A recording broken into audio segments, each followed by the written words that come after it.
نحمدہ و نصلی علی رسولہ الکریم اما بعد فاعوذ باللہ من الشیطان الرجیم بسم اللہ الرحمن الرحیم۔ گنج اسرار خواجہ خواجگاں فقر کون مقام امین معرفت قطب المشائخ بر بحر حضرت خواجہ معین الدین چشتی حبیب اللہ کا شاہکار،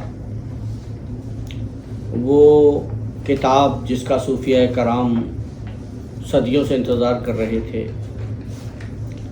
غریب نواز نے اپنے در سے اسے شائع کی 834 سال کے بعد، اور وہ صوفیہ کرام کے حوالے ہم کرنے جا رہے ہیں۔ شروع کرتے ہیں۔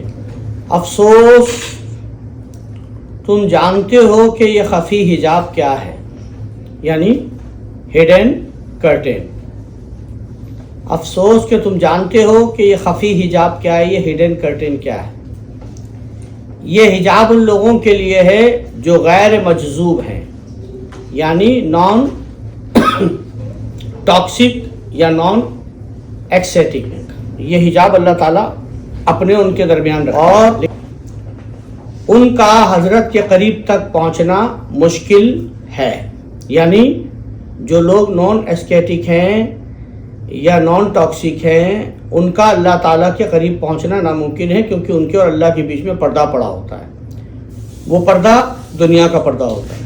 جان لو اور آگاہ ہو جاؤ کہ کچھ لوگ یقین کے راستے پر ہیں۔ غریب نواز فرما رہے ہیں، جان لو اور آگاہ ہو جاؤ کہ کچھ لوگ یقین کے راستے پہ ہیں، belief on the path of belief. کچھ لوگ ہیں جو آن دا پاتھ آف بلیف پر ہیں، کیونکہ بلیف سب سے بڑی چیز ہے۔ جان لو اور آگاہ ہو جاؤ کہ کچھ لوگ یقین کے راستے پر ہیں، جبکہ دوسرے لوگ دین کی فکر میں رہ گئے ہیں۔ کچھ لوگ تو یقین کے راستے پہ آگے نکل گئے، اور کچھ لوگ اس چکر میں رہ گئے کہ یہ حرام ہے، یہ حلال ہے، یہ شرک ہے، یہ بدعت ہے۔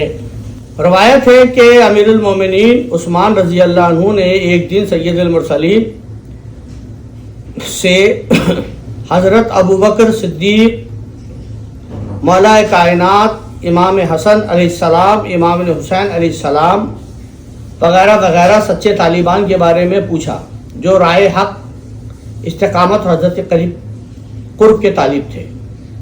حضرت نے فرمایا کہ سبھی میرے جتنے بھی یہاں بیٹھے ہوئے ہیں سب میرے قریبی ہیں، کوئی بات نہیں ہے۔ میں نے ان کی تربیت یعنی نرچرنگ کی ہے، اور نرچرنگ کے ساتھ ساتھ انہیں معرفت کا کچھ علم بھی دیا ہے۔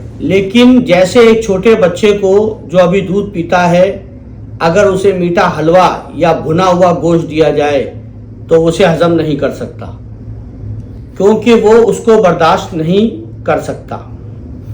لیکن جب وہ کمال اور بلاغت کی عمر کو پہنچ جاتا ہے تو کوئی بھی کھانا یا مشروب اسے نقصان نہیں دیتا، پھر کوئی بھی کھانا یا شربت اسے نقصان نہیں دیتا۔ سید المرسلین نے یہاں پر یہ سوال جواب میں تمہیں اسرار حقیقی میں پڑھا چکا ہوں، جو خط خواجہ قطب الدین بختیار کو غریب نواز نے لکھا تھا۔ وہ خط، اس خط میں ان دونوں کے سوال و جواب تھے، جو حضرت عمر نے کیے، جو رسول اللہ نے ان کے جواب دیے۔ لیکن میں دوبارہ پڑھ دیتا ہوں۔ عمر خطاب کے دل کی تربیت کے لیے، یعنی ان کے ہارٹ کی نرچرنگ کے لیے، یعنی دل کی بھی تربیت ہوتی ہے۔ جیسے تم اسکول میں پڑھاتے ہو تو یہ ہے دماغ کی تربیت، دا نرچرنگ آف مائنڈ۔ لیکن دل کی تربیت کہاں ہوتی ہے؟ خانقاہ میں مرشد کرتا ہے۔ تو اب یہاں پہ لکھا ہے کہ سید المرسلین نے عمر خطاب کے دل کی تربیت کے لیے چند مختصر احادیث اور تفسیرات بیان فرمائے، جو معرفت یعنی گنوسس، جذبہ یعنی پیشن، اصلاح باطن یعنی انر سیلف پیوریفیکیشن، اور اطاعت یعنی بندگی، عالم جبروت کی تربیت یعنی عالم جبروت کی نرچرنگ سے متعلق تھی۔ آپ صلی اللہ علیہ وسلم نے دل کی حفاظت اور استحفام کی تلقین بھی کی۔ استحفام کے یہاں پر رائٹر دو معنی لکھ رہا ہے، ایک استحفام سمجھ ہے اور ایک استحفام سوال ہے۔ تو زیادہ تر جگہ پر استحفام سوال کے معنوں میں لیا ہے اس نے۔ آپ نے دل کی حفاظت اور استحفام کی تلقین بھی کی، یا تو دل کی حفاظت اور اس کو سمجھنے کی تلقین کی، اب دیکھیے استفہام کی تلقین بھی کی، لیکن حقیقی کعبہ کی طرف سفر کرنا معرفت جذبہ اصلاح باطن، معرفت جذبہ اصلاح باطن، جیسے میں نے کہا گنوسس، جذبہ یعنی پیشن، اصلاح باطن انر سیلف پیوریفیکیشن، استقامت ریزیلینس اور قرب الہی کی حفاظت کی علامت ہے، اور نیئرنیس ٹو المائٹی اللہ کی حفاظت کی علامت ہے یعنی نشانی ہے۔ دل کی حفاظت، نبوت کی پیروی اور خالق کی زیارت۔ اب یہاں پر ایک اور اضافی لفظ آیا ہے، خالق کی زیارت۔ دل کی حفاظت، نبوت کی پیروی اور خالق کی زیارت کا مقصود ہر کسی کے لیے ممکن نہیں ہوتا۔ دل کی حفاظت، نبوت کی پیروی یعنی نبی کو فالو کرنا، اپنے قلب کی حفاظت کرنا یعنی ہارٹ کی حفاظت کرنا، اور نبی کی پیروی کرنا یعنی نبی کو فالو کرنا، اور اللہ کی زیارت کا مقصد ہر کسی کے لیے پاسبل نہیں ہے۔ ہر آدمی کے لیے دل کی حفاظت کرنا پاسبل نہیں ہے، نبی کی ظاہری و باطنی اتباع کرنا اتنی ہمت کسی میں ہوتی نہیں ہے، اور اللہ کی زیارت کا شوق ہر کسی میں نہیں ہوتا۔ افسوس کہ مجازی کعبہ کی طرف سفر میں صرف سونا اور چاندی ہی لٹانا پڑتا ہے۔ کیا کہہ رہا ہے غریب نواز؟ افسوس کہ مجازی کعبہ یعنی دا کاربن آف کعبہ، مجازی کعبہ کی طرف سفر میں صرف سونا اور چاندی لٹانا پڑتا ہے۔ افسوس کہ جو مجازی کعبہ ہے، جو عمرہ کرنے ہم جاتے ہیں، حج کرنے جاتے ہیں، جو مجازی کعبہ ہے، ڈپلیکیٹ کعبہ ہے، افسوس کی بات ہے کہ وہاں پر صرف سونا اور چاندی لٹانا پڑتا ہے، یعنی کہ مال و زر خرچ کر کے جانا پڑتا ہے۔ بھائی بہت مہنگا ہو گیا حج اور عمرہ۔ لیکن حقیقی کعبہ کی پیروی کے لیے جو اوریجنل کعبہ ہے، جو آپ کے دل میں ہے، اس کی پیروی کے لیے دل اور جان کو لگانا ضروری ہے۔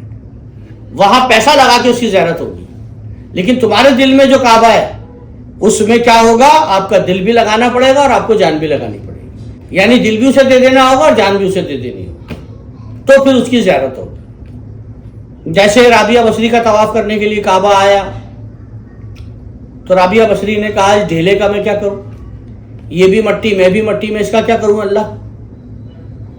مجھے تو حقیقی کعبے میں تیرا دیدار کرا، تو میرے اندر بیٹھا ہے، میرے اس کعبے میں، قلبی کعبے میں اپنا دیدار کرا، میں اس کا طواف کا میں کیا کروں؟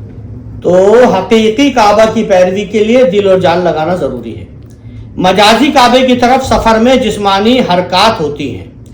جب ہم وہ جو کعبہ ہے مٹی کا مکہ شریف میں، اس کی طرف جانے کے لیے ہمیں چلنا پڑتا ہے، لیٹنا پڑتا ہے، اٹھنا پڑتا ہے، بیٹھنا پڑتا ہے، جسمانی حرکات ہوتی ہیں۔ جبکہ انسانی خطرات، اس میں انسانی خطرے ہیں، نفسانی اعمال بھی آ جاتے ہیں اس کے اندر، اور غیر دوستوں کی غفلت میں مبتلا ہو کر عقل کی ہر قدم پر لغزش ہوتی ہے۔ جب وہ جو کعبہ ہے، جس کعبے کی آپ زیارت کرنے کے لیے جاتے ہو، ظاہری کعبہ، اس میں کیا کیا ہوتا ہے؟ پیسہ ایسا تو خرچ ہوتا ہی ہے، اور جسمانی حرکات بھی ہوتی ہیں، جبکہ اس میں انسانی خطرات بھی ہوتے ہیں، ہیومن ایررز، نفسانی اعمال بھی ہوتے ہیں، سب کچھ ہی ہوتا ہے۔ جیسے ہم احرام باندھ کے جاتے ہیں، ہمیں 12-14 گھنٹے تو ہو جاتے ہیں ایئرپورٹ سے وہاں تک جانے میں، اب ہماری حالت خراب ہوتی ہے تو سب سے پہلے ہم کہاں؟ کعبہ شریف نہیں جاتے، وہ ٹور والا کہتا ہے سب سے پہلے آپ فریش ہو جاؤ صاحب، تو وہی احرام پہنے ہوئے ہم باتھ روم جاتے ہیں، پھر بھائی تھوڑا سا لیٹ کے آرام کر لو، 1-2 گھنٹے اسی میں آرام کرتی، 14 گھنٹے ہوگا کیسے جائیں کعبے کی زیارت کو۔